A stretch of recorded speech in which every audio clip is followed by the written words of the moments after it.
talk about today? Is there anything cool to talk about on this fucking episode of the J&J Power Hour? Welcome back, everybody. We're back after a month. I just needed a reset, and we just had.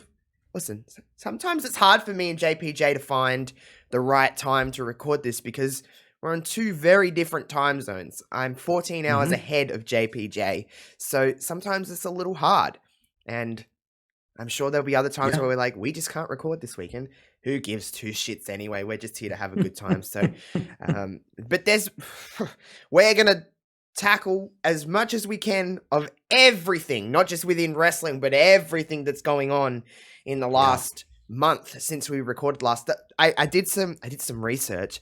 The last time we recorded was the week after SummerSlam.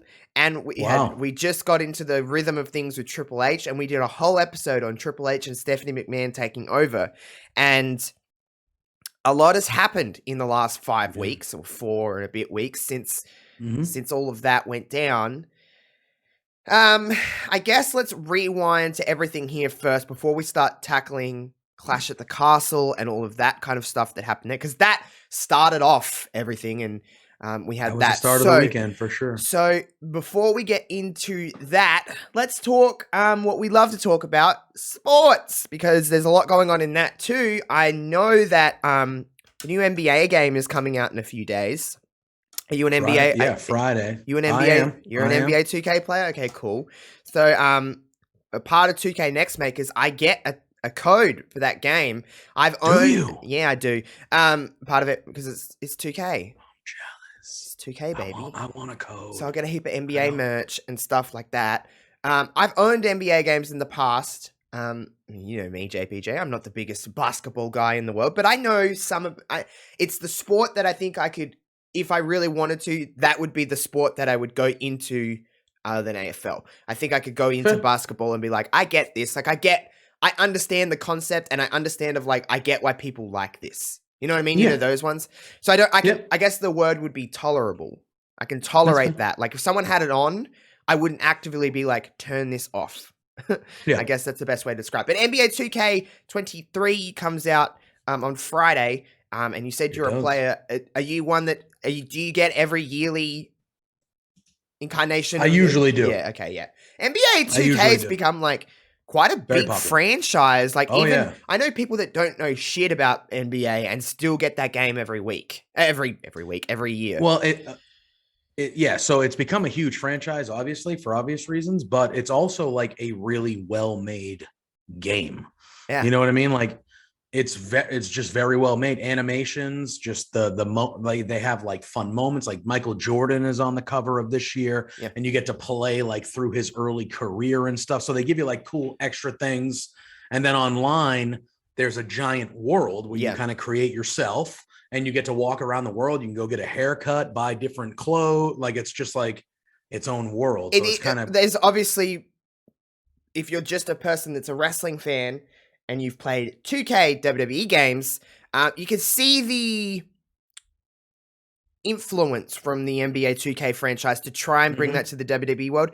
Has it worked? I mean, that's questionable, but that's a debate for another day. But there is influences in the 2K WWE games that there is from the NBA. But NBA is 2K Sports' biggest franchise. Like, it makes so much money and it sells so well, especially for a sports game too, because sports games, like, I feel like they have a ceiling almost of like, you know, it's going to generate fairly well, but then it doesn't really go beyond that. It's not going to be like the highest selling game of all time. But NBA is kind of maybe the exception to that rule, and just the fact that it just goes bananas when that game comes out.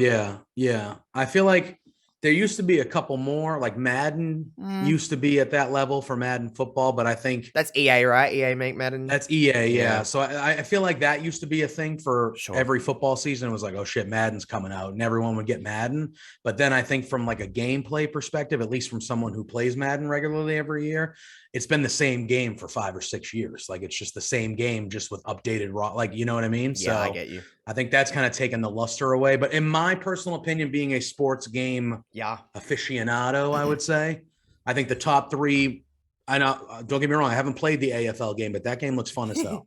When I watch your stream, that game looks fun as hell. So this is without playing that game. I think the best 3 made sports games every year consistently are MLB The Show, NBA 2K, and FIFA.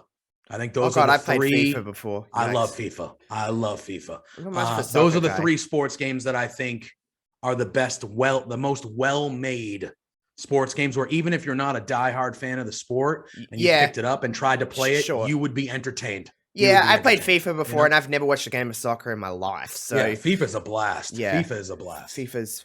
So. I used to have I think the last FIFA I had was on PlayStation 3. So it's been a long time since I've owned a FIFA game, but I played them. I mean, yeah.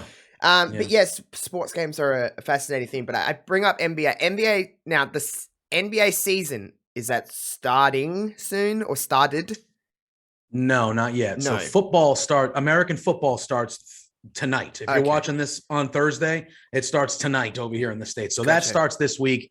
And football, I know it's till huge, the end of time, is the biggest sport in the world, especially the biggest sport in America without question. Yeah. So that's a big deal. Usually basketball starts end of October. Okay.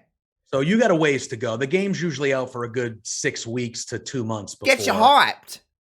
Yeah. Get you ready to go. So baseball is kind of ending. Their season ends at the end of September and they go to the playoffs. Football starts in September. Then October is basketball. November is hockey. And that's kind of the sports calendar in America. Gotcha. The main sports. Yeah. Well, on the other side of the world, we're in finals in AFL. We've got just 3 more weeks. 2 weeks from Saturday is the AFL Grand Final. The biggest day in Australian sport. The AFL just, I mean, people like to say that COVID has taken away a lot of us, but the AFL doing record crowds. We just had 91,000 in a finals game. It wasn't even the grand final, one of the biggest attendance of the year at the MCG in Melbourne. They just announced a huge broadcasting deal for $3.58 billion to keep the rights to certain channels and to keep it on cable as well, and to keep it on streaming, and that'll take us through to the 2030s. So the AFL is bright and beaming. Where if you follow me on Twitter, you know that there's certain times of the week or the weekend where that's all I tweet about is AFL, because I'm watching those games. Saturday of last week, I think I witnessed the greatest AFL game I've ever watched in my entire life between Geelong and Collingwood, and it was wild. Finals are a wild time. It's even sometimes, I mean, I always want my team in the finals, but sometimes it's better to have no cat in the game because you don't get your heart broken. You're just watching. Yeah. You're just like, wow, I would hate to be in this, because every single game in the 4 opening round finals were all brilliant games of football and very close. And I'm just thinking if my team was in this, I'd either be heartbroken. I'd be bricks. Yeah, I have a heart attack. So it's kind of nice not to have your team in the game. So, but 2 weeks from Saturday, everybody in the world, I understand that it airs at a really weird time for people in America, but hey, I'm assuming they show it live over here. They have to. They would usually show it. Whenever it's international sports, with the exception of soccer, we'll get they'll show a lot of soccer over here. But when it's other international sports like this, like AFL, rugby, cricket, whatever, if it's the grand championship or the final or something, it's on American TV. And you can watch it. Everyone internationally that's listening to this that is like, Josh never shuts up about AFL. What is it? AFLinternational.com. I think it's $25, something like that. And you can watch every game stream it. So you can just have access to all of it. I think it's $25 or $30 or something like that. And you get access to it. Yeah, yes, it does air at weird times. In the States, it's all hours of the morning. But I mean, grand final is huge. It's like the Super Bowl of Australia, I guess is the best way to put it. There'll be 100,000 plus in the MCG in Melbourne. Obviously, we don't know who's in the grand final yet. There's still a couple of weeks to go, but I have a fair idea of probably who will be in it. And one team I really don't like. So even though. So if it's one team you really don't like, then you are going to have I'll have in the grand final, them. I will. I'm just waiting to get to the grand final. I mean, it's a whole day that people celebrate. You can go to the pub and watch it with a heap of people. There's people who have watch parties and do all different kinds of stuff. It's I don't know how the Super Bowl airs, but here, the first bounce, I mean, there's stuff that happens beforehand, but the first bounce of the first quarter is at 2:30 p.m. So, like, it's in the afternoon. Like, you can have some drinks. It goes until then, 5, 6 o'clock at night. By the time it's all done, it's like fucking 10 o'clock with all the other bullshit that happens. But yeah, it's weird. The AFLW also started, which is the women's version of AFL that started, and that runs until November. It's different.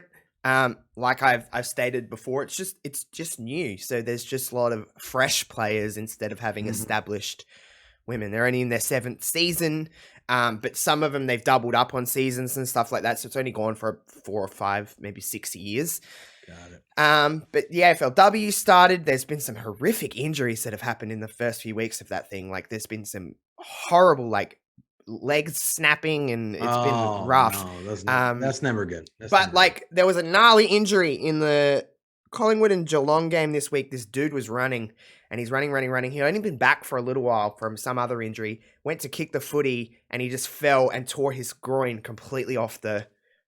It was rough. It was rough. He was just laying there, and he's like, "Oh my fuck!" And you're just like, "Oh, you know exactly what happened then." That's rough. Someone got like a fracture in their leg. It's been rough because it's the end. There's only a few more weeks to go. Everyone's tired. Bodies are worn down. Like they're athletes. I would hate to be an athlete because your body would just be so sore and you'd just be so done. Like there must be a little part of you that's like, I want to win the grand final, but also like, can you just eliminate us? So I want to rest. Yeah, I want to rest. Some of these guys have been playing. They're constant in the team. They play every week. Yeah, it's like there's since the end of March. So like, that's a long time. It's grueling. Like you finish these seasons, whatever sport you play. It's grueling. You're a professional athlete. You're playing against the best athletes in the world at what you do at a level that none of us, as good as we are at pickup games or whatever, like none of us can even remotely understand the level that these people play at. And you do that for 6 months, 7 months. At the end of that, you have to be like, okay, like obviously at some point before the season starts, I need to get back in shape and start going to the gym and start focusing on eating well and stuff like that. But for the next 2 months, I'm not doing a fucking thing. I'm sitting around my house, eating what I want, watching what I want, resting. I'm not doing a fucking thing. I just played at the highest level for 7 months. I'm hurt. I'm sore. It's crazy. My shit, like, no. This has to be like such an unreal release to be done. Win or not, you know? Oh yeah, it's a crazy thing. But like my goal is to do is the next 2 weeks. I've said this all fucking year since I started with all of this. I want to watch a game of football with JPJ. I don't care if it airs at fucking 2 a.m. your time. We'll figure it out. We'll figure it the fuck out and we'll watch a game because I feel like it's my mission almost, but I feel like you would watch it. You would watch an entire game and go, "Oh, this is pretty fucking cool." And it's I've said this all around, and everyone says this about their own, things they love. But Aussie rules footy is the greatest sport in the damn world, and I have seen so many people on the internet that have been from other countries and watched it and go, "Holy shit, this game rules! Why is it not everywhere in the world?" Like no one can understand the reason why it's just not like the biggest thing in the world. It's truly like a very fascinating game because it's just constant. Like it's just, there's no other sport that is like when people are like, is it like this? I'm like, it's not like anything. It's just its own thing. So I know JPJ is a massive sports nut. You're just a sports junkie. I've been watching the US Open tennis is going on. I've been watching literally Serena retired. Yeah, she lost, unfortunately. She lost to one of our girls. Yeah. So she lost, but like, that's who I am as a person. Like I'm like, after we'll record here, I'll go out there and it'll be like a couple hours until it's time for me to like go to bed per se, or retire to the bedroom before I eventually fall asleep. And I'm going to put on the US Open because they have nighttime matches. Yeah. And I'm just going to sit there. I'm going to probably I know the big people, but I'm not probably going to know everyone who's playing. And I'm just going to sit there for like 2.5 hours and just watch a tennis. And that's me with everything. Golf, ping pong, billiards. I don't care. You would love AFL then. Yeah. If it's competition, I'm involved. I will watch. I've watched fucking cornhole If you know what God. you know the game it's cornhole, corn. obviously, Have I'm you heard assuming. that meme? Never mind. Yeah. They show that on ESPN here sometimes in the afternoons. Jesus There's like Christ. professional cornhole leagues, and I'm the fucking asshole that's made for. That's sitting on my couch at like 2:30 in the afternoon on a Saturday, like, yeah, I'll watch this for the next 2 fucking Yeah, you're hours. just Who a cares? sports nut. So I know that you would fall in love with AFL. You'd be like, yeah, this is awesome. I'm gonna have my team, and you would just. I know that you would. I need to do We gotta it. figure it out. Yeah, we got to figure it out. Yeah. But all right, we need to get into wrestling talk because this is going to be the majority of the rest of the hour. There's a lot to cover, so I'm not going to touch on absolutely everything. It is just too much content to consume. But let's start at Clash at the Castle or Clash at the Castle, whatever. Clash at the Castle. I think it was whatever. Clash at. It was in Wales. It was Fantastic. 62,000 people. The crowd was rocking. More international shows. I don't understand like how you can't want that atmosphere 3-4 times a year. Like, it will sell out wherever you go outside of the United States. I can nearly guarantee that it will sell out in big markets like that, whether it's Japan, whether it's Europe, whether it's Australia, whether it's wherever. We are all very keen to watch wrestling and just more stadium shows. And you'll get lively crowds. Like if you have crowds that you had in Cardiff, that's all you want. That crowd was spectacular, as you expect. It was because spectacular crowd. It had to be because they've waited 30 years since a stadium show in the UK. That's ridiculous when you think about it, and it shouldn't be 30 years in between each stadium show. Like that is just bonkers. But we're not gonna go down every match. We're not gonna go down every single highlight. We'll just touch on the things. The first thing is just, like we said, the crowd was just rocking, singing songs like at Edge, singing at Bailey, singing Drew McIntyre's Broken Dreams. That was also cool to see that finally. That entrance I'm kind of glad incredible. that happened so people will shut the fuck up about it just because. I still think I'm in the minority of that song. I think it's a great song, but not a great I do too. song. I just think they should have pulled the trigger and gave it to Drew. But anyway, that was all good. Like I said, not going to touch on every match. Gunther and Sheamus was like, there's no words in my opinion, to describe that. In my opinion, going into it, I was like, this match could be the best wrestling match of the weekend, no matter the company. Yeah. It could be. It was just. And when it finished, I said, that is going to be hard. For me, it was the best wrestling match all weekend. There were other contenders. It was everything that I thought it was going to be, but also everything that I thought it wouldn't be. Like, it was just pure professional wrestling. And Imperium's back, by the way, which is great. Incredible. Thank God. It's just things are slowly falling into place. We knew that Triple H wasn't going to change everything overnight, but it's just slowly in little increments happening. And it's like, but just that physicality of that match was just. Oh my God. And if you didn't think that Sheamus is like first ballot Hall of Famer, which you should have before this, but like, after that, you have to just look at Sheamus and just go, wow, you actually are really fucking phenomenal. So I was just going to say, like, the ovation that he got from that crowd, I was emotional watching. Like, I was starting to get, like, I was like, because, and again, part of it is booking, like, it is what it is. But, like, that guy is so undervalued and underappreciated by the fans. And I include recently, obviously, I've been on the Sheamus train, but, like, that guy has been so undervalued and underappreciated by most of us for such a long time when he is a first ballot Hall. He has done literally everything except win the Intercontinental title. He has done. And he cut a promo last week on SmackDown or, a week from last week where he was like, I've just had banger after banger after banger. And he's not lying. No, you can make an argument. The dude had retirement rumors going around 5 years ago, and you can make an argument that his in-ring, at least for the last 5 years since those rumors, has been the best of his career. He's just insane. And I think, like you said, I think a lot of us were like, this match should be incredible, and it exceeded all our expectations. Ridiculous. It was the best wrestling match of the weekend. I think arguably, and recency bias, arguably I can make a case that it was the match of the year for WWE. It was so good. Really good. Yeah, really good. I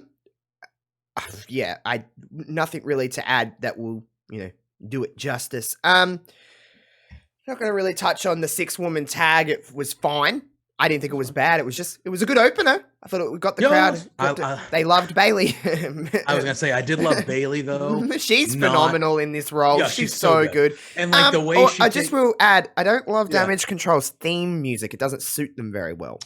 Yeah, because it started off with the beginning of Bailey's, and music, then it went into it goes into rap. like a hip hop, like it's rap. Not like type, what I envisioned for different. them. I think it will grow on me. Do you like the name? Yeah, I don't mind the name.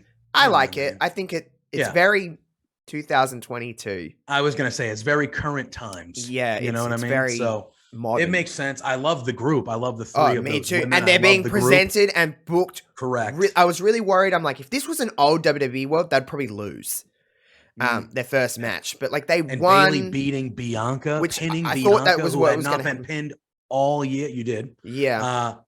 Hadn't been pinned all year. And it was better than our match on the Sim. That 6-woman tag on the Sim was fucking brutal. No more tag matches. Stop booking tag matches on pay-per-views, please. We're sick of them. But I did love Bailey right at the beginning, giving she Cole was like, shit. She gave Cole shit, and Cole was like, "I think he's saying to cheer louder." Bailey said to cheer louder. He's just great. Michael Cole has been a revelation in this Triple H era as well. Like really good. But I loved Bailey when they were singing, or like her just immediately tagging out, like, "No, I'm not letting you people." And they just got louder and louder and louder. It was just a perfect crowd. But yeah, they had a really fun match. Liv and Shayna was exactly what I thought it was going to be. I thought it was better than I thought it was going to be, actually. Yeah, I was going to say, it had the rough placement right after Gunther and Sheamus, so the crowd was going to obviously be on the come down there. But they were still hype, and they loved Liv. Yeah, no, I thought it was a very good match. I think Liv needed that exactly the way physical that for happened. Her. Bit more. It was. And it kind of went exactly how I thought it was going to go. Liv won out of kind of nowhere. And then it was on to the next, as they say. Yep. There was a match. What was the match in between Matt Riddle and that? The Edge and Ray. Oh, of course. Dom. How did we? You called that. I didn't think it was going to happen, but the way. Also, that tag match was actually really fucking good. By the way, it was. Like there was an argument for that being not the best wrestling match, but if you took that away and said, that was my favorite," I'd be like, "Yeah, I get that." Like that was Edge in that mask was ridiculous. Oh, it's so ridiculous. I love the 619 and then the turnaround right into the spear. Yeah, Dom helped and Rhea got her Dom come up helped, and then the low blow and the clothesline and very Eddie like and tremendous. I like this story. I'm very hooked. What happened on Raw with how basically Rhea came out. There was implying I turned your son into a man. I'm like, did Rhea fuck you? Yeah, that's what I. By the way, if you were to have sex with Rhea Ripley, you would not fuck Rhea. She's fucking you. I don't understand how. She's running that yes, show. ma'am. She's running that show. Yeah, but he come out with the slick back hair, and I'm like, all black. I'm like, all right, scruff. We all needed this. Listen, I think I can speak for everybody in the wrestling universe when we say Dominic Mysterio is the most boring motherfucker there was, and he needed any shred of personality. Yep. And there's something here, like there's something to. I like how there's so many layers to this story. You've got the whole Dominic joining the Judgment Day. You've got him hating Edge. You've got Ray not wanting to fight Dominic. He said he will not lay a hand on Dominic. It's not happening. You've got all these layers, and it's not just like we're going from one story to another. There's a flow. That's what I'm taking away most from Triple H, is that there's flows within story. It's not just like start, finish. Like it's like, let's ebb and flow and take this in places. Like, have you noticed since Triple H has started, every story that's happened is still going? Yeah. There hasn't been a definitive end of everything. There's more layers. There's more layers of the onion to peel off. And this is this is a pretty simple story that's going on with Dominic and Ray. That's the meat and potatoes, I guess, of all of this. Edge is there and the Judgment Day are there and stuff like that. But it is so fascinating to just see it. So it's just natural. It's just happening. And wherever this story goes, it has so many, like, I'm not like this Edge has essentially been involved with the Judgment Day since March. You'd think by this now would be like, I'm so over this. Like, can we just get out of here? No, because now it's him versus Dom. He wants Dom. And that's next week on Raw. Like, there's something to sink our teeth into. Yeah, and that's going to be next week, and that's going to cause turmoil with Ray, because Ray is going to be there. Ray's like, don't touch my son. And then there's a whole thing of like, but this I is like my how brother, it was like, my friend, my it's son, family, like, you know what I mean? Like, to get, and I love the way Edge was like, Edge was basically disciplining his son, and Ray's like, don't discipline my son. Like, I'm going to give you a smack. Edge is being the father figure going like, hey, you're old enough to drink. I loved when he looked at Ray and he said, he's old enough to drink. He's old enough to drive. Yeah. He's old enough to pay for his friggin' actions. Like, he's old enough to get his ass. And Ray's kicked. like, please don't. Ray's like, and like, you sympathize. It's not making Ray look like a little bitch because it's his kid. No, you don't want to beat your kid. Like, he doesn't want to see his kid get hurt. And like he knows Edge, and like it's just. And then there's the whole Judgment Day thing with Rhea, and it's just fascinating. When it happened at Castle, the way that they did it, you didn't know he was joining Judgment Day because it happened after the match. Yeah. So you were just like, oh shit. And they were laughing too. That was a great little. And then, that's gonna be a gif or a meme forever. It's just them the laughing. But like the way that they did it was so well done because yes, Judgment Day was still there and you saw them laughing and stuff like that. But the way it was done, I was like, oh, Dom turned, but like he didn't join Judgment Day. He just turned. He didn't like Edge. And then the next night they were immediately like, no, he's with us. He's with us. Edge's promo, I think, I don't know why I've seen very minority, but I've seen some people like, I'm so bored of Edge. He's so bored. I think his promos are just, I'm just like, yeah, he's great. Like this, like just hooked in. Yeah. When he's just, he talks to us sometimes. And I like that. I feel like he's talking directly at me. Because sometimes you can get a little lost in a promo and they're just like me. Sometimes Edge cuts the crowd away, and he's really good at like deciphering when to bring them in and when to not. And I like that. Well, he's been doing it for so long. He's a very good talker. But yeah, that whole story is just like, I don't think there's anything better on a WWE landscape at the moment that I'm enjoying. I'm just more fascinated with, like, just in terms of like what is going to happen next. You really don't know, like. It's really cool. But yeah, that tag match was really good. Matt Riddle and Seth Rollins was fantastic. I thought it was, in terms of like, it's very different from Gunther and Sheamus. Like, it was a very modern day match, and they did it well. Seth is, some people won't like the company for my money. I think Seth Rollins is the best wrestler in the world, and I'm not going to argue with anybody, but I know a lot of people like, but I think he is the best wrestler in the world. He doesn't have bad matches. And that man has lost a lot, and he still could be put. The championship could be put on him tomorrow, and it wouldn't look awkward. And his Elton John look fantastic, so good. It's just ridiculous. But him and Matt Riddle had a really, really phenomenal match, and Seth really did need that win. And Matt Riddle looked fantastic in defeat. It was just a perfect scenario, and it. Like it's just gonna keep going and going, and they're gonna have a great match in Philly at Extreme Rules, I'm sure, when that happens in a few weeks, and they'll have some kind of barn burner there too. I'm just it's just perfect. Seth is in a perfect spot. Matt Riddle's in a perfect spot. I don't think there's really. Do you want to add anything to that? I don't know if there really is. No. I thought it was everything you expected. Yeah, it really was. I expected to be in top match of the night, and it was very much up there. Seth needed to win more, so I'm glad he got the win. And that curb stomp was brutal.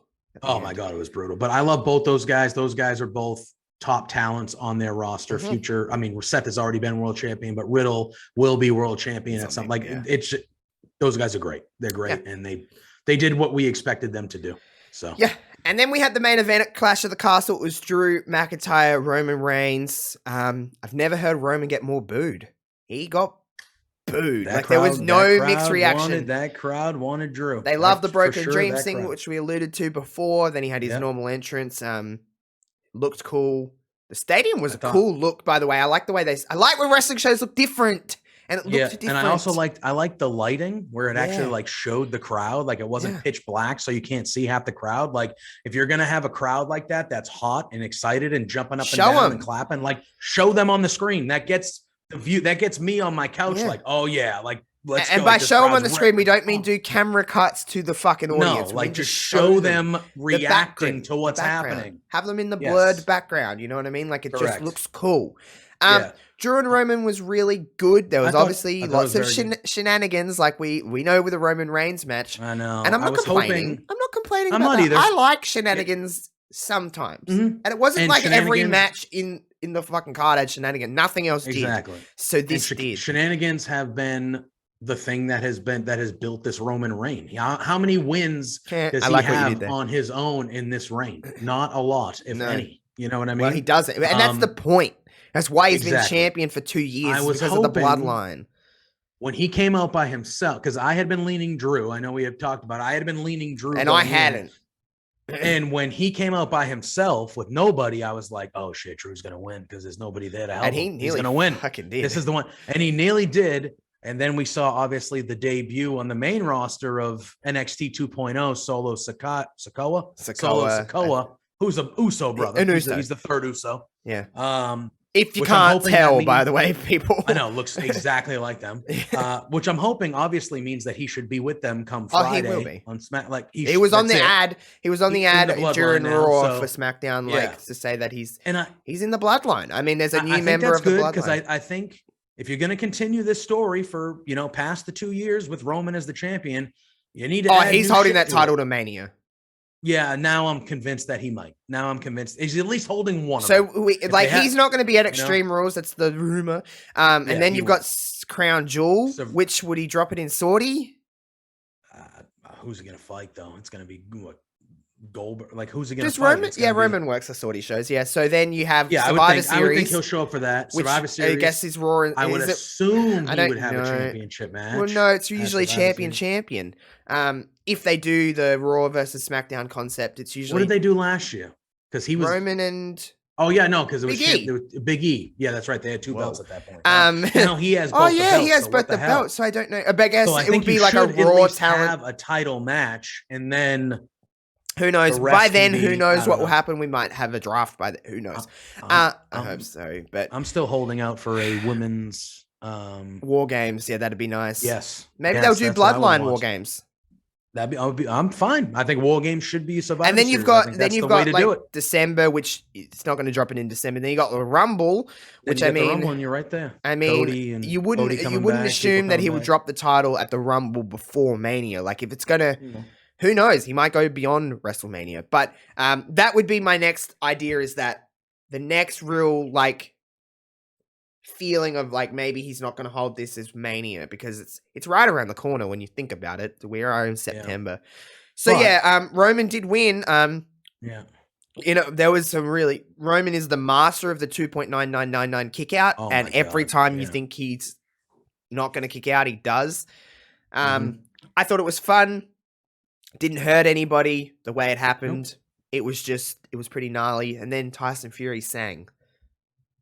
Yeah, after he knocked out Austin Theory trying to cash in. Oh, yeah, but we don't need to talk about Austin Theory. But, And that's the thing that's weird for me is you have Drew lose, and then you have him singing in the ring, singing American Pie. By the way, I was like, very bizarre. Why are they singing American Pie? I get it. Drew's the hometown guy, duh. But he just lost this grueling match, and then you're like, all right, was Drew that meant to not air? It felt like that was meant to be the off air, just for the people. Yeah, just for the house. Maybe. It just seemed really weird. It was ending, bizarre. And I'm like, because I watched it on delay. Obviously, I didn't watch it. Yeah. And I was like, wait, am I just getting this little piece that no one else has watched? I'm like, what's going on here? Because I wasn't watching it live with the people. It was, I was like, this is so confusing. But yeah, it was still a really good show. And it just proves that we need more international stuff. Now, here's where it gets a little dicey for me. I didn't watch NXT Worlds Collide because it was airing at all things at the time. And I only watched All Out via Twitter. I didn't watch it. Fair. Because you know how I feel about AEW lately. I think it's not fun. But I think really what we need to talk about for the rest of the show is not necessarily All Out, but what happened after All Out. But if you want to give like I'm assuming All Out was long, like so long. 4 hours. Yeah, I went till midnight. Probably a few too many matches. Yeah, you probably could have got like maybe 2 or 3 of them on a Dynamite or Rampage, and as opposed to the general consensus. Correct me if I'm wrong. This is just what I'm seeing on my timeline. Was that there was some really weird booking decisions. A lot of bad guys won. Now, again, I'm not against heels or bad guys winning, but a lot of the crowd favorites that the crowd was like, what the fuck, clearly behind, did not win. Like, I don't mind certain things, but like, for a perfect example, like Ricky Starks versus Powerhouse Hobbs. Did Ricky not win? He got murdered. Like, Powerhouse Hobbs beat him in like very quickly, like rather one-sided. And you would assume so your reaction from somebody who didn't, you would see that lineup and that matchup and you would go, oh, that should be a good match. But like, Ricky Starks is going to be a star. Like, he's going to win that. And then he's going to go on his singles run. Not necessarily win, just not get murdered. Yeah. It was, I did see that they like Jungle Boy didn't get he just got murdered. Well, I know that something happened. The rumor is that Christian is injured a little bit. So that kind of went into it, but yeah, so Christian came out, Jungle Boy came out, and then Luchasaurus did the triple turn. Immediately attacked and took out Jungle Boy to the point where he just rolled him in the ring, and Christian just pinned him, and that was it. And that was the match. I know you were going to talk about the Acclaim, which you can in a minute. I know they didn't win. That match was fantastic. Yeah, if you're going out on your way to see a match, that match was fantastic. Fantastic. I think what you probably know that I'm going to talk about is why did Athena and Jade only get like 5 minutes? I do not know. Apparently, according to Sean Ross Sapp, they had more time. Like, Tony told them, hey, you have not whatever. And they decided to book their match that way. So they apparently, I heard it was still good, but it was very good. It was a sprint. It was a full on sprint. I thought it was good. I think the biggest thing for me is that I know you're saying it was them, but AEW really needs to put focus on like that. You know how I feel about Tony Khan. I don't like the guy. He can't take any criticism without it. He just being like, defense, I have money. Look at my size of my doodle. He did it again on the media. Oh, I know. We're going to talk about that in a minute. But like, I've noticed as soon as anyone even questions him on time for women, he's like, that's not true. Look at the facts. It's like, fuck up. Listen to you say you listen to your audience, but you're not listening to your audience. It's like, I think I'm in a situation right now where women need to get 15 minutes. They need to get 20 minutes. They need to be booked consistently in the open, in the main event, and it's just not happening.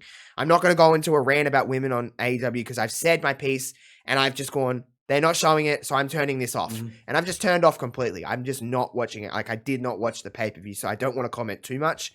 But I'm just saying from my understanding is that they're not getting a lot of time. The four-way was a little bit of a clunky finish too, apparently. Bit flat. A little bit. I thought it was good. I thought that I liked the Jade Athena match more, even though it was obviously clearly quicker. Like, that got so much build too. Like, when I was watching AEW a month and a half ago, that was still building. Like, that really needed probably some more subs. But that's, again, I didn't watch it. It's hard for me to comment. Tony I thought the Fatal 4-Way was solid. I mean, Toni Storm is who I thought was going to win, and she won. I would have liked them to do something different and maybe gave it to Jamie Hayter. That would have been pretty cool. There was like tension with Britt and Jamie? Yeah, there was tension. Britt tried to pin her, and, there was some stuff. So they kind of... And was Sheeta just there? Sheeta was there, but she was great in that fucking... all four of them were great. I did notice Tony's comments after in the media scrum. She said... here's the thing. I didn't pay attention to much of the other so this is the chunk of what you need to know. She said, Thunder Rosa says she's injured. So when she says that she's not injured anymore, I'll fight her. And I was like, that's an interesting comment with everything that's going on with that as well, with all that drama. It's some suspense. I don't like listening to Toni Storm talk because I don't know if you can tell, you probably hear Australian. I hear English. I hear New Zealand. She has like this weird hybrid accent that hurts my ears so much. Fake Australian Toni Storm. She's not really from here, even though they say she's from here. She was born in New Zealand. Is she not? She was born in New Zealand. She moved to Australia when she was like 7, and then she moved to England. So she's not an Australian.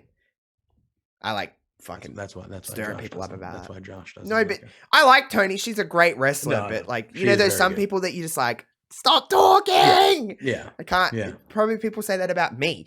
But yeah, so, and then, yeah, I don't really have too much more to add other than the big story was MJ. I mean, if we're talking just the event, of course, MJF yes, MJF.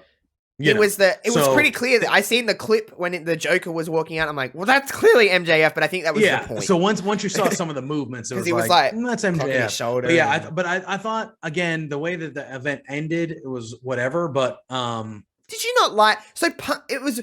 What baffles me is that Moxley squashed Punk, essentially, on Dynamite, and then Punk just won it back. Yeah, Punk just won. Didn't turn. I was expecting him to turn heel or do some dastardly shit because of Mox the way, but no, it was a great match.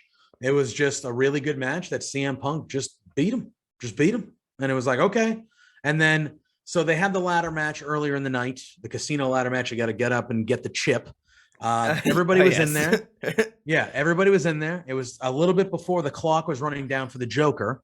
And a group of masked individuals all came down to the ring. They beat the crap out of everybody. Yep. And someone climbed up and grabbed the chip, and it was Stokely Hathaway. And then you saw Ethan Page, the Ass Boys. You saw all the other people of the group. Morrissey, Big Cass is there now. He's in that group. So like you had all those people, and then all of a sudden you saw a video of a guy in a mask. Not a V for Vendetta mask, but a similar-esque. Like, I know what you're talking about. Yeah. Mask.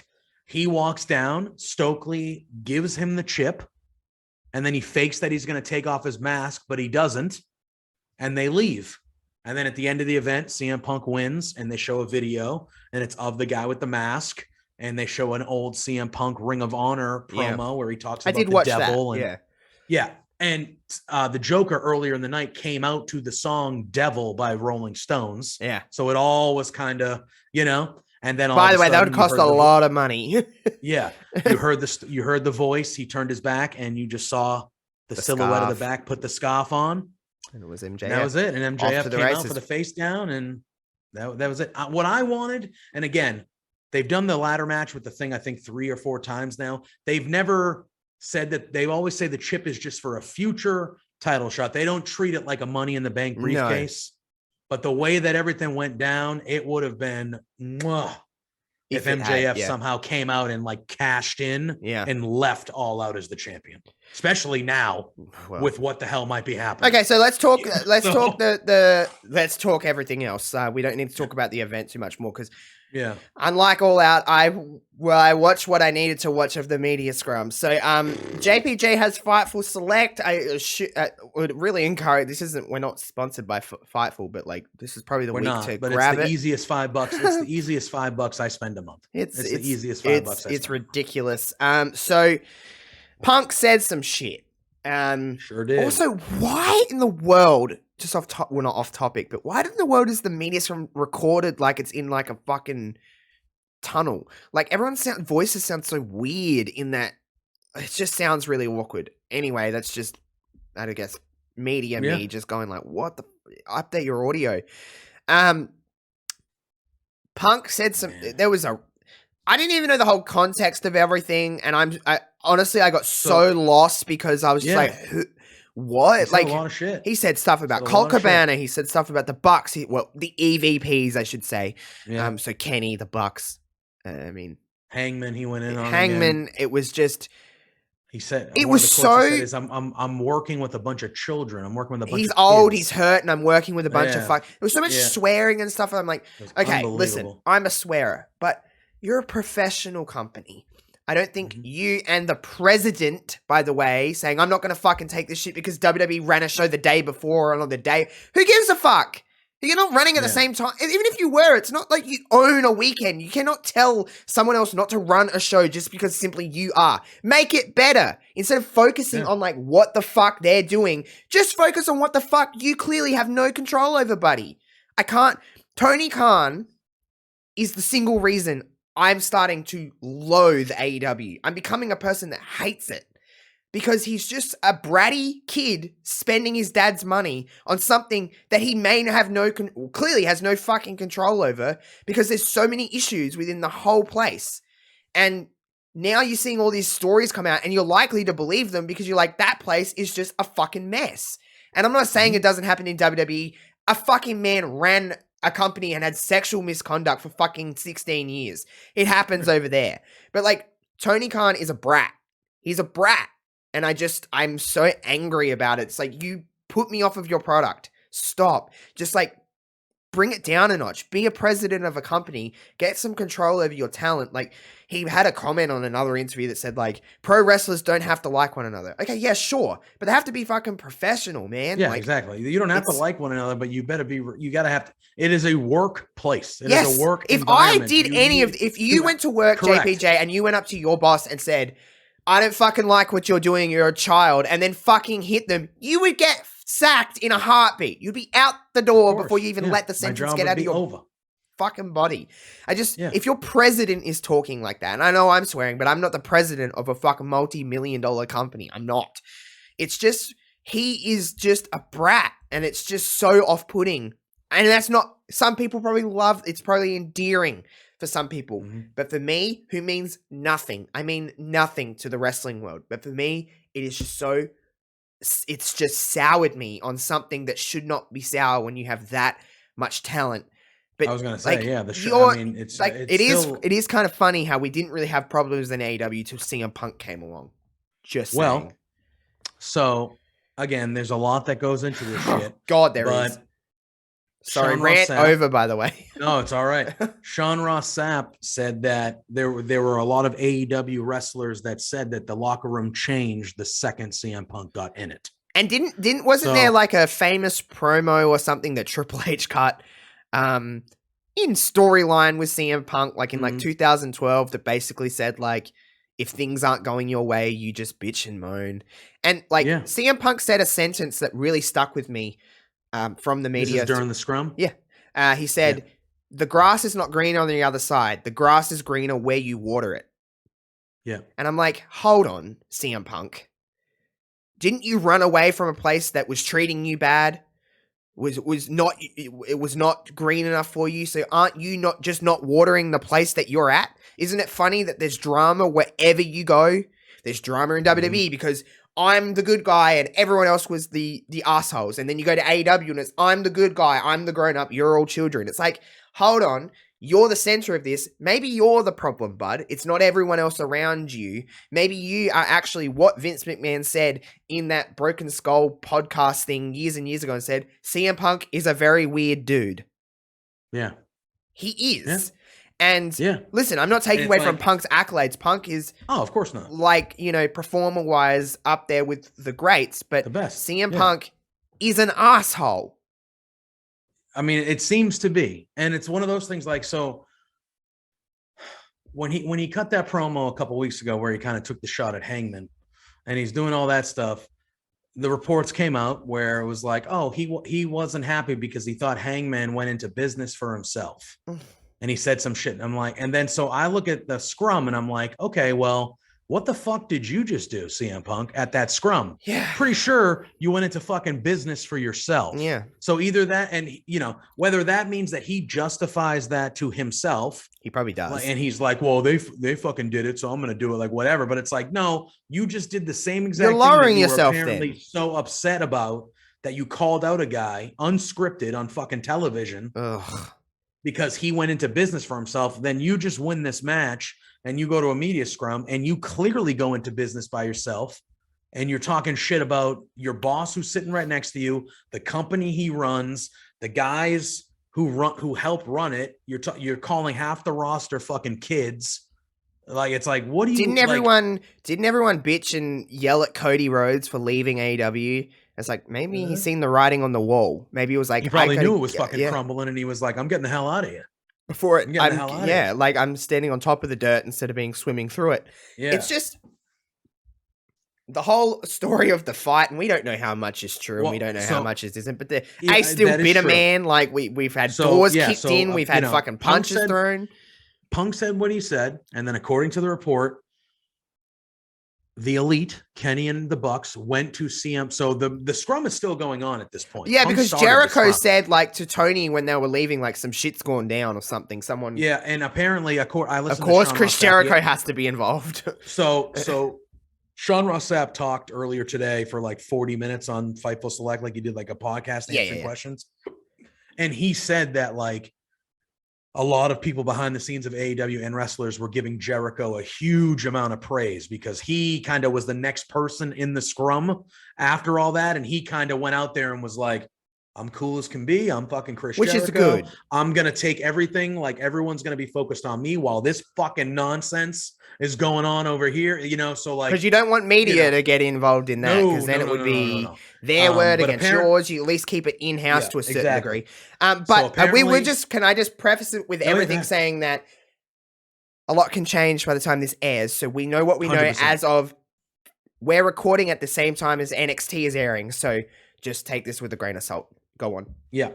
So apparently after CM Punk said what he said, the Elite, Kenny and the Bucks, approached his locker room and they went in there and it was heated from the jump. Apparently Kenny was, all of them were, but Kenny was very, very upset. They went back and forth and it broke down to a physical altercation where Ace Steel apparently bit Kenny Omega. CM bit him. It's just so ridiculous to hear, isn't it? CM Punk threw punches and he threw a chair that hit Nick Jackson in the head, in the eye, through a chair. Stupid. And apparently he didn't give a time frame in minutes, but Sean Ross Sapp said that this was going on for a while. Like it was not like a short little 2-minute fucking scrum and we're separate. Like it was going on. It's just such a ridiculous thing to hear. Oh no. It was just like, it's just insane. Brandon Cutler, Christopher Daniels, and Pat Buck were all involved. Oh God, Pat just got there. I know, so it says there are conflicting views on who started it. Some we spoke with believe that Punk should have expected to be confronted after the things he said. And another person said that Omega and the Young Bucks aggressively approached the locker room in what Punk could have construed as a 3-on-1 attack. So CM Punk should be fired, in my opinion. But by the time this airs, he may be, or someone might be held accountable. I don't know who will be the fall guy for this. At the very least. Well, Ace Steel's fucking gone. He's out. Who the fuck is that anyway? Really? Exactly. But like, but is he a big enough casualty for all this? I don't think he is. There needs to be some. You need Tony. Well, I think needs to have some kind of control. He needs to show. When in any other work field, you would be fired for what you did, like right there. The boss was sitting. The guy that fucking writes your checks was sitting right next to you. He should have turned around and said, "You're done. You cannot say this here." Like you are creating friction within the workplace. You are not allowed to do that. Not only that, it's just if Tony doesn't, it just shows that he has no control over what he's running. Really, he has no idea what he's doing. Stop. Now, this could easily be turned into something of storyline capacity, yes. But stop immediately going, everything is a work. It's not a good kind of heat right now. It is a heat that's like, yes, we're talking about it, and any press is good press, but also, like, it just shows the immaturity of everybody involved, no matter who's right or wrong, or if there is a right and wrong. It is so immature, and it is so in-house that's gone out of house. It's just a mess. And it's not just this. There's been multiple other things that have happened over the last month in the AEW. Eddie Kingston, Sammy Guevara stuff. The Thunder Rosa stuff. And with all of that. Like, there's just shows that AEW is in a really... They're in a pretty pivotal spot right now because they need to act. And there needs to be people held accountable. And we need some honesty from people. We need some apologies. We need some suspensions. We need firings. We need action. And it's been days now since this happened, and nothing is from Wonder. No, there's been no mention of it. Like, and I guess Tony's going to turn it into a story, and it's going to be the hottest thing in wrestling. Like, I mean, at the end of the day, like if you want to turn it into a work down the line, like that's how the business goes. Do it, like make money from it if you can. But like this is a real situation that needs to be handled like a real workplace. And yeah, you need to fucking take care of it. And the thing that sucks, and he's in a tough position because you're talking about arguably your 4 biggest guys. They're all champions. It's your heavyweight champion, your new trios champion. Like these are the four of the, it's the biggest outsider to come to AEW versus the people that are when you think about AEW, they're the guys you think about. Like it's pretty, but two sides of the coin. I think Punk, man, it's tough. From everything that's being reported, unless he thought it was self-defense and then whatever, I think Punk has to be fired. He has to be fired. And I think you have to, out of precedent, you got to probably suspend the other 3.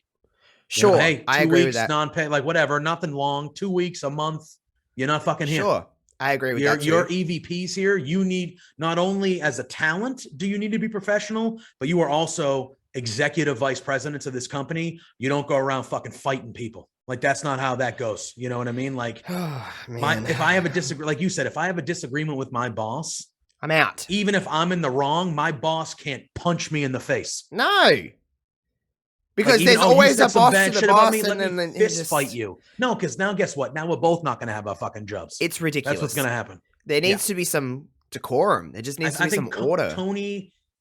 I feel like Tony, you got to set the discipline with whatever you're going to do. Yes. And then I don't think it would be a bad idea for a knowledgeable wrestling figure to like kind of become Tony's right hand man. Like no, you know what it needs to be? It needs to be someone who's not wrestling. It needs to be someone from outside of the wrestling world, from a professional environment that doesn't judge things based on wrestling. They judge things based on work. They just in a workplace that goes, okay, I don't know shit about what's going on in the wrestling world, but you are not allowed to do that here.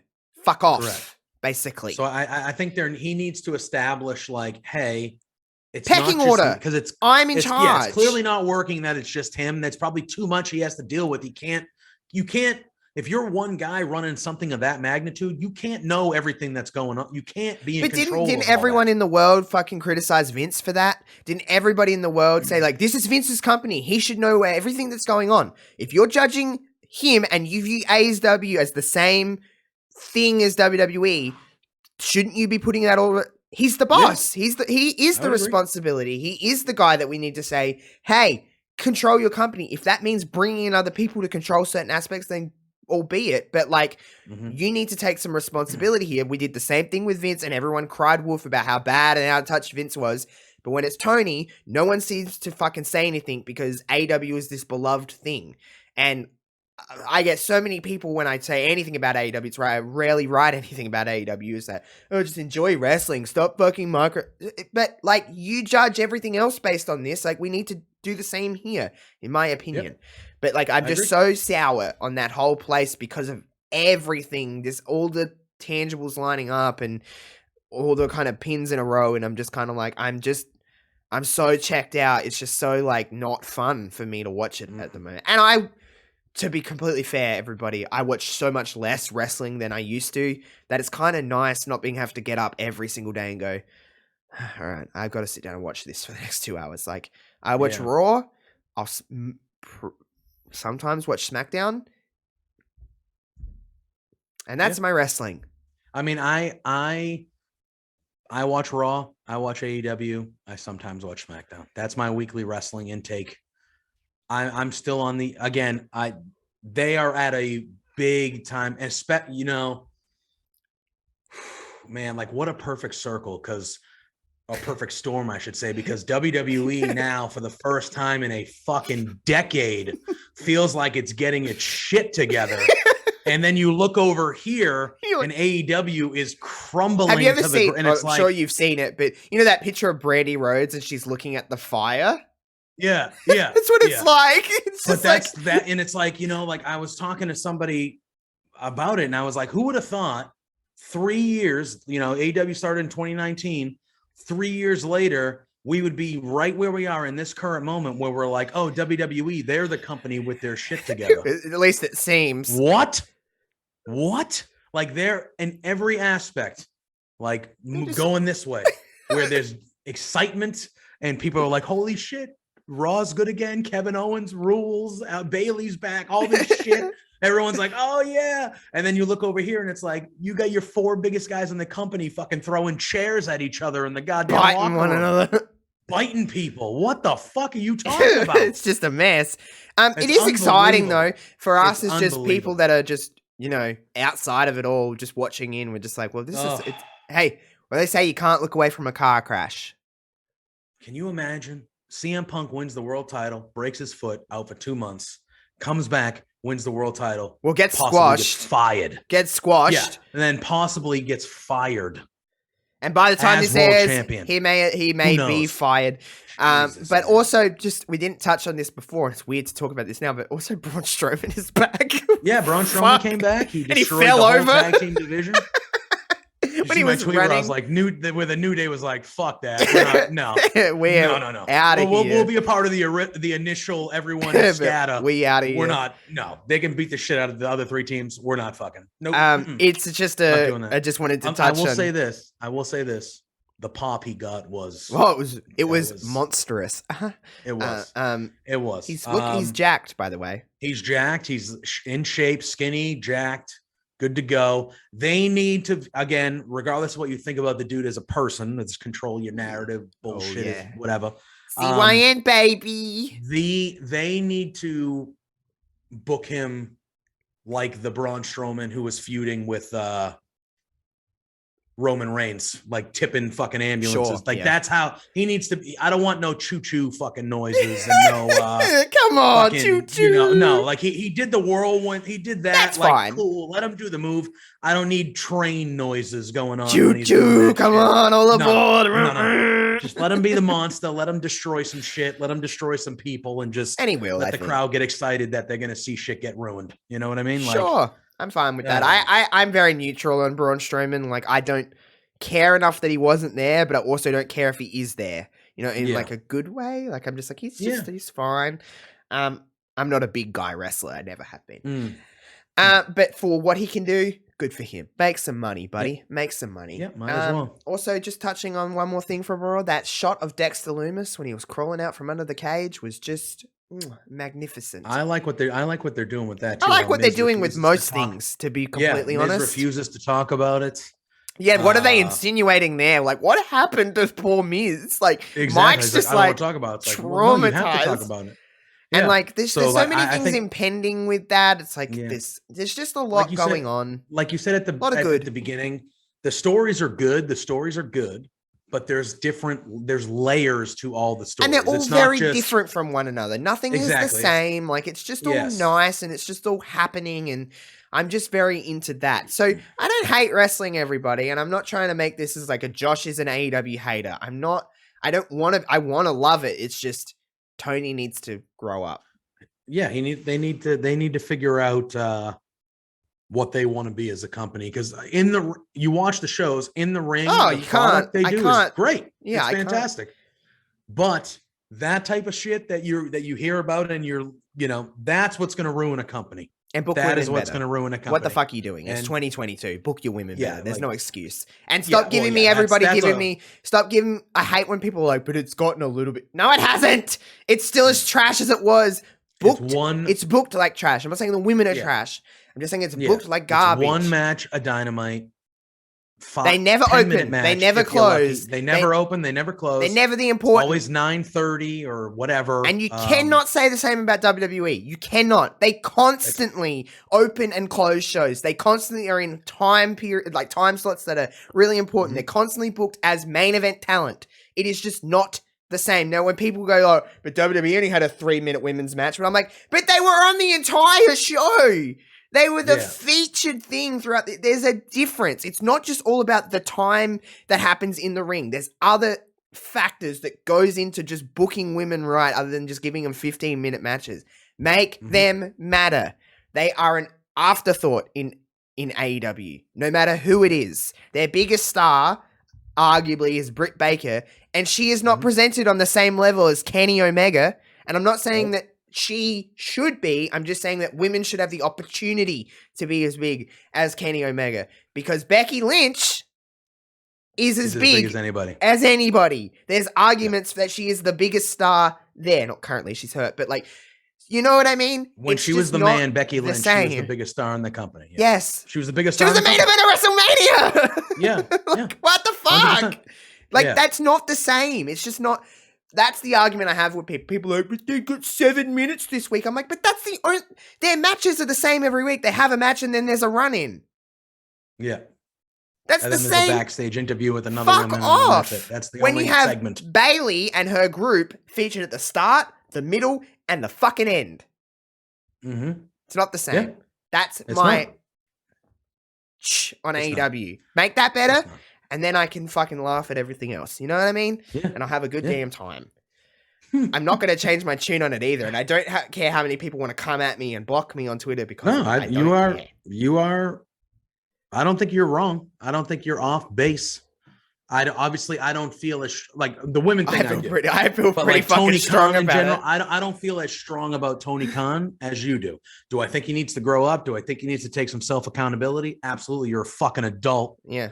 However, I do appreciate him to an extent because he is you can tell he's a lifelong wrestling fan, and I like that about the product to be good for us. Like he wants to do the best and the most amazing shit for us. Because at the end of the day, he is one of us. So I view him still positively, but what's going on here makes him look like a fucking idiot. Don't take this the wrong way, JPJ. He needs to figure it out. Don't take this the wrong way, but I don't want you to run a wrestling company. That's fair. I would be great at it, I think. I wouldn't want to run a wrestling company. As much wrestling as I love, I wouldn't know what I'm fucking doing. Yeah, exactly. It's a lot. A fan can't run a wrestling company. A fan aspect can run a wrestling company.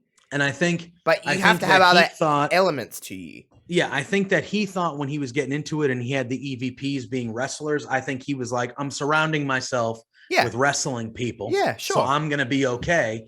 And then he was like, oh, wait a minute. The EVPs are current talent. Like they want their best. Like, you know what I mean? Like he should have surrounded himself with. He needs some balance of older, wrestling. Veteran. Like he needs some balance of wrestling and business people. And he needs to mesh the two nicely. Yes. And you need some older wrestling people that don't wrestle anymore. And like, you know, DDP has been on AEW television a couple times. Sure. Why are you calling DDP more? DDP. Somebody like that though. You know what I mean? Like, hey, what should I do? Like you were in WCW. Like, give me some fucking advice. Let's bring in people like DDP. Let's bring in people like Jacqueline. Dean Malenko's there. Like, why aren't you fucking have Ivory and exactly. X-Pac and exactly. Like just people surround like not saying those people like that. But like people that know the business that aren't necessarily at the highest level, and they just kind of like they just love wrestling. They don't have anything, but you know they want what you want. Like on WWE side, they have people like Molly Holly. Like that's a perfect person because she's not like front and center of like everyone's brain, but she's a wrestler and she understands wrestling, and she's not in it for herself. People like that. TJ Wilson, perfect example. Perfect example. He can't wrestle anymore.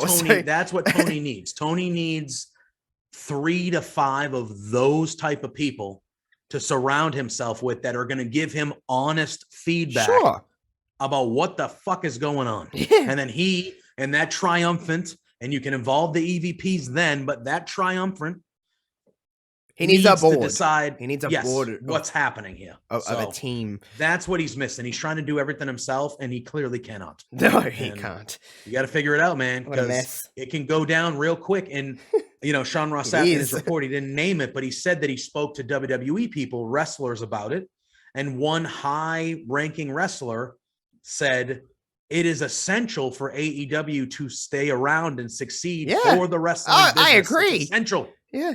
So they need to figure it out. And they need to turn it into something. That type of shit will end it quicker than we all want. If I feel like this, that means at least one other person feels like this. Of course. 100%. You're not alone. I'm not alone in what I feel like. I know that I'm not alone. I might be in the minority how I feel about AEW right now, but I know there is people around me that feel this way.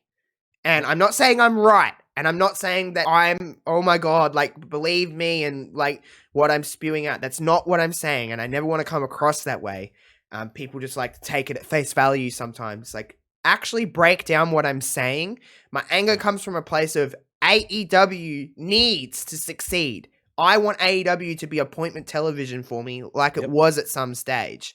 But right now, I'm so sour on it because of everything that we've discussed that it's just hard for me to watch it and enjoy it without thinking about all of the dirt. And there was a time, if you go back and through all of these episodes and all the other stuff that I've done, that I felt the exact same way about WWE. And I was 6 months ago, I wasn't watching WWE programming at all.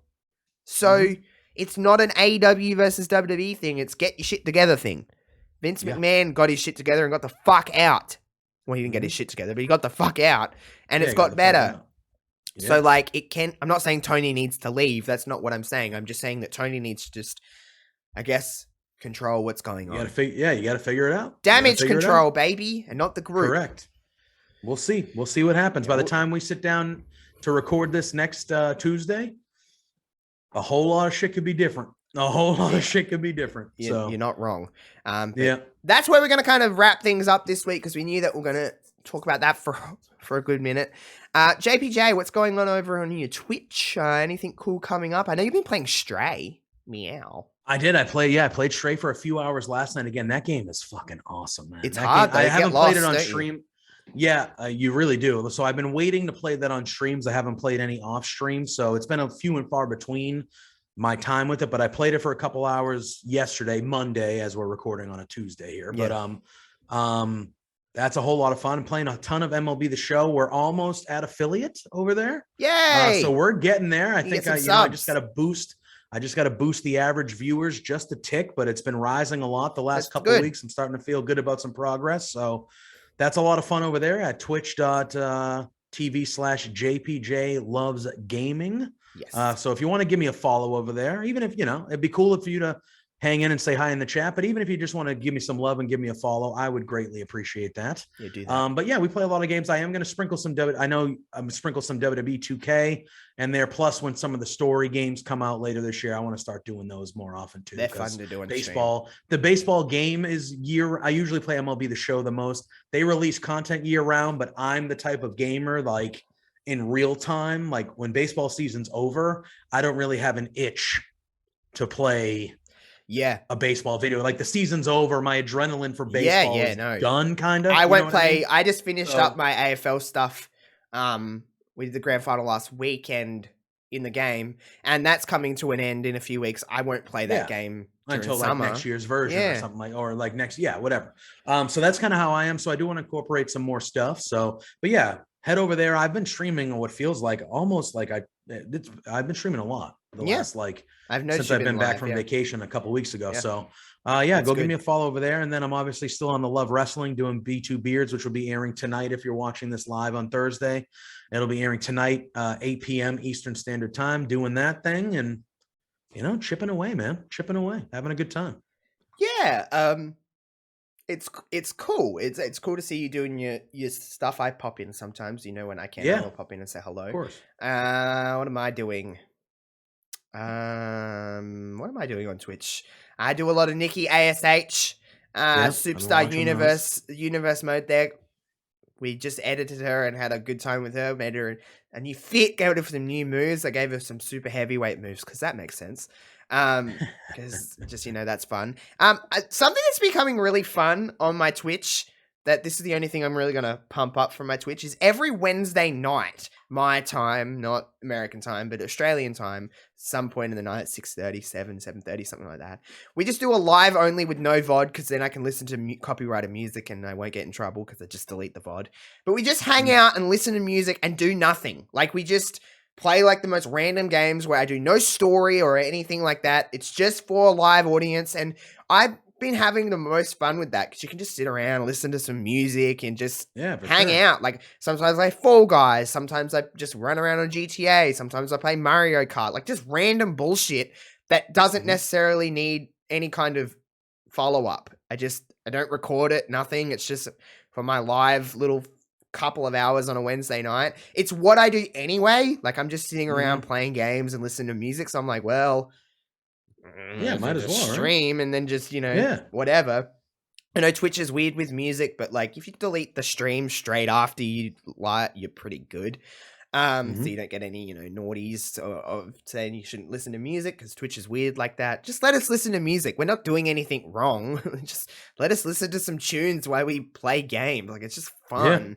But yeah, we just hang out. There's always certain people that always and only hang out with me on a Wednesday night because they just want to see me bullshit. And like, yeah, of course, it's just fun. You know what I mean? It's just fun just to hang out on Twitch. Twitch is a fun place like that.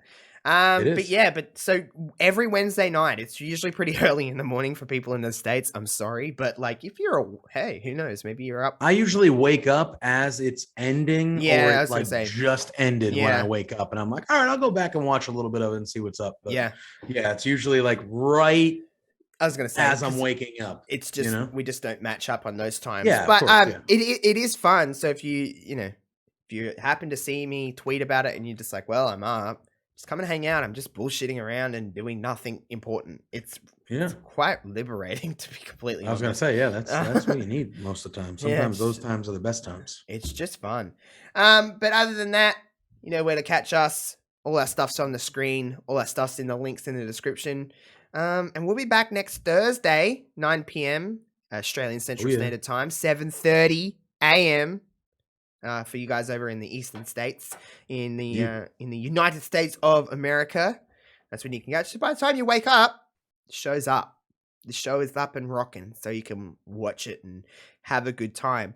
Might have some cool stuff to share soon about potential something happening in a certain group, but I won't say too much more. All right. I'll talk to you off stream, JPJ. All right. But I might have something to share soon. I don't know yet. Who knows, eh? Who knows? Yeah. But until next Thursday, guys, we are out of here. We'll see you next week. And stay lovely, stay safe, stay pretty, stay healthy.